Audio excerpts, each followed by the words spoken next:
Assalamualaikum warahmatullahi wabarakatuh. Alhamdulillah, pada kesempatan ini kita kembali di muatan lokal baca tulis Al-Quran.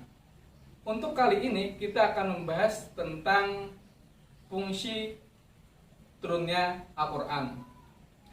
Nah, agar lebih barokah lagi, agar lebih manfaat lagi, kita baca doa dulu sebelum belajar. Berdoa dimulai. Bismillahirrahmanirrahim. Allahumma salli ala Sayyidina Muhammad wa ala ali Sayyidina Muhammad. Raditu billahi rabba wa bil islami dina wa bil Muhammadin nabiyya wa rasula. Rabbi jitni ilma warzuqni fahma birahmatika ya arhamar rahimin. Walhamdulillahi rabbil alamin. Nah, semoga dengan berdoa tadi mudah Allah berikan hidayah, taufiknya untuk kita bisa mengamalkan ilmu-ilmu tersebut. Khususnya untuk diri kita, lebih-lebih bisa mengamalkan pada orang lain, berbagi. Selanjutnya, kita membahas tentang fungsi turunnya Al-Quran. Dalam pembahasan ini, ada 3 tahapan atau 3 capaian pembelajaran yang kita akan bahas. Yang pertama itu tentang sejarah turunnya Al-Quran. Yang kedua tentang fungsi Al-Quran tersebut. Dan yang ketiga adalah analisis dalil Quran Surah Al-Baqarah ayat 185.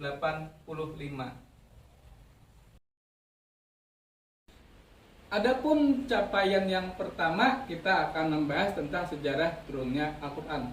Nah, kata orang, pepatah mengatakan, tak kenal maka tak sayang maka tak cinta. Nah, sebelum kita beranjak Al-Quran, kita kenali dulu kayak apa gerang turunnya Al-Quran tuh. Di mana gerang turunnya Al-Quran itu? Nah, kita akan bahas sejarah singkat turunnya Al-Quran.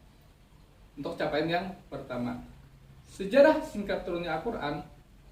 Al-Quran ini diwahyukan oleh Allah SWT kepada Nabi Muhammad SAW melalui apa? Melalui perantara malaikat Jibril. Turunnya pun secara berangsur-angsur, yaitu 22 tahun, 2 bulan, 22 hari. Itu sejarah singkatnya. Wahyu yang pertama turun yaitu surah Al-Alaq 1-5. Di mana? Di Gua Hira. Usia Nabi ketika itu 40 tahun. Banyak penutur ayat, ada yang 40 lebih, ada yang 40 tahun mengatakan. Jadi di Gua Hira pada 17 Ramadan. Lokasi turunnya Al-Quran ini macam-macam, nak. Ada yang di Mekah dikenal dengan surah Makkiyah, dan ada di Madinah yang dikenal dengan surah Madaniyah.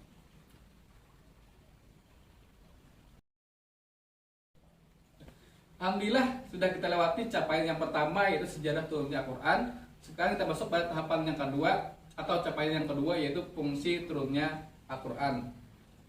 Fungsi turunnya Al-Quran itu ada 6 anak-anak. Yang pertama, fungsinya sebagai sumber ajaran Islam. Yang kedua, sebagai petunjuk bagi umat manusia dalam menjalani kehidupannya. Yang ketiga, ini sebagai rahmat bagi seluruh alam semesta. Tidak hanya manusia, tapi alam semesta. Apa yang ada di dalamnya, bumi, planet, dan sebagainya. Kemudian, yang keempat, sebagai peringatan dan penyejuk. Yang kelima, sebagai mukjizat terbesar yang diperoleh oleh Nabi Sallallahu Alaihi Wasallam atau Nabi Muhammad Sallallahu Alaihi Wasallam. Dan yang terakhir, yang keenam, sebagai penutup wahyu yang diturunkan oleh Allah Subhanahu Wa Taala kepada para nabi dan rasulnya. Nah, inilah kiranya fungsi daripada turunnya Al-Quran tersebut. أعوذ بالله من الشيطان الرجيم بسم الله الرحمن الرحيم شهر رمضان الذي أنزل فيه القرآن هدى للناس وبينة من الهدى والفرقان فمن شهد منكم شهر فليصم ومن كان مريضا أو على سفر فعدة من أيام أخر يريد الله بكم اليسر ولا يريد بكم العسر ولتكملوا العدة ولتكبروا الله على ما هداكم ولعلكم تشكرون Sadaqallahul Azim. Adapun tafsir daripada surah Al-Baqarah ayat 185 diambil daripada kitab tafsir Jalalain. Di sana mengatakan bulan Ramadan adalah bulan yang di dalamnya di mana diturunkan Al-Qur'an, yaitu pada malam Lailatul Qadar. Namun ada kaul lain mengatakan juga pada malam 17 Ramadan yang kita kenal dengan malam nuzulul Quran atau malam turunnya Al-Quran. Jadi banyak versi tentang malam Lailatul Qadar tersebut, malam turunnya Al-Quran tersebut tetap di bulan Ramadan. Nah, itu sejarahnya ya. Kemudian Al-Quran ini sebagai petunjuk hudan linas, petunjuk bagi manusia, agar manusia ini tahu mana bujur, mana salah. Nah, ini tentang tafsirnya. Kemudian di tafsir ini mengatakan bulan Ramadan ini adalah ketika manusia balik, akil balik itu artinya sudah dewasa. Kalau kian itu orang itu sudah bermimpi, munbinian ini sudah haid, ya, sudah haid. Nah, ketika maka wajiblah puasa pada bulan Ramadan tersebut ketika dia bertempat. Namun di sini Allah memberikan keringanan. Ketika dia sakit atau musafir, maka boleh dia tidak berpuasa. Namun ketika dia sudah sehat atau sudah bisa, maka dia harus mencukupkan puasa tersebut, artinya mengqadanya. Nah, inilah tafsir daripada surah Al-Baqarah ayat 185.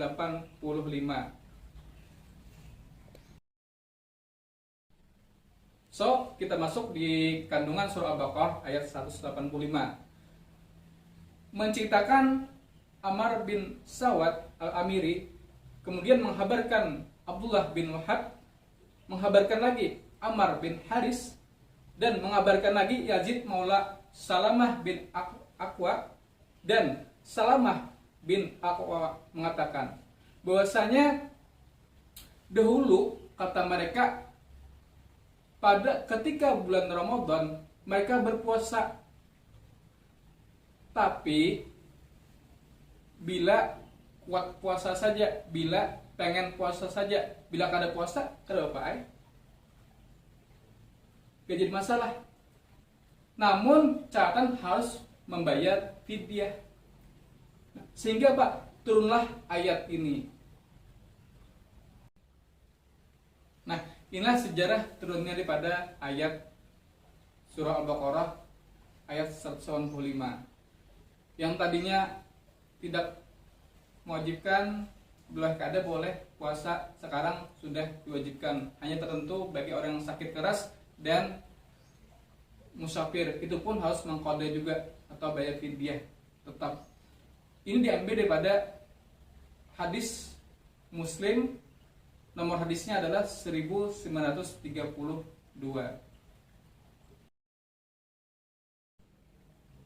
Anak-anak, sekarang kita akan bahas tentang hukum tajwid di surah Al-Baqarah ayat 185. Sebagian akan bacakan hukum tajwidnya. Yang pertama, di kalimat syahru itu ada hukum bacaan ro-tafkhim. Ya, ro-tafkhim artinya ro-nya dibaca tebal. syahru, ru, ya kan? Kenapa? Karena ronya berbaris domah. Kemudian Ramadan tuh ronya sama ratafkhim, karena ronya dibaca tebal juga karena baris fathah. Syahru Ramadan alladzi unzila itu ada hukum bacaan ikhfa. Karena apa? Nun mati bertemu huruf z, dibacanya ngeng. Unzila, dengung, unzila. Fihi, di kalimat fihi itu ada mat tabi karena kasrah bertemu dengan ya mati, bacanya dua. Fihi. Quran, di kalimat Quran itu ada alif lam qamariyah. Fihil Quran artinya alif lamnya terbaca. Fihil Quran terbaca. Rohnya sama ratafkhim karena dia dibaca tebal. Walaupun dia mati, tapi huruf sebelumnya apa? Huruf qaf yang barisnya domah. Nah, jadi ketika rohnya itu mati, kita lihat nih sebelumnya itu apa barisnya? Huruf qaf, oh domah, berarti dia jatuh pada ra tafkhim, dibaca tebal. Kemudian hudal linnas itu masuk pada idgham bila gunah. Kenapa? Karena tanwin bertemu huruf lam. Idgham bila gunah itu ada dua hurufnya.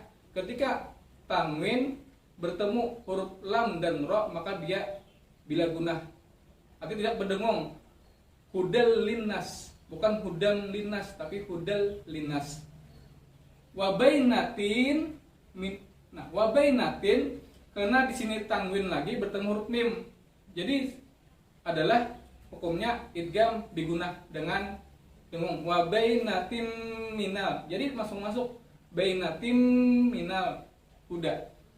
Ya. Karena tanwin bertemu huruf mim digunah, huruf idgham digunah itu ada 4. Manawaya, mim, nun, waw, dan ya. Nah ini yang kemudian yang selanjutnya wal furqan. Nah wal furqan ada alif lam qamariyah karena alif lamnya terbaca. Wal furqan.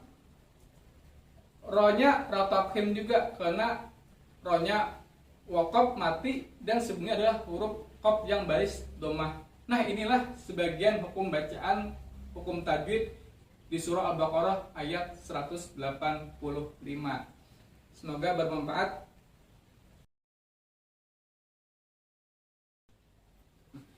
Nah, alhamdulillah anak-anak tibalah di akhir kegiatan kita. Tadi kita telah membahas tentang sejarah turunnya Quran, kemudian fungsinya, dan tentang dalil daripada turunnya Quran tersebut. Semoga pembahasan ini, pelajaran ini membawa dampak yang positif untuk kita untuk terus mencintai Al-Quran agar bisa membacanya, mengamalkannya dalam kehidupan kita sehari-hari. Demikian pertemuan pada hari ini. Ihdinas siratal mustaqim. Assalamualaikum warahmatullahi wabarakatuh.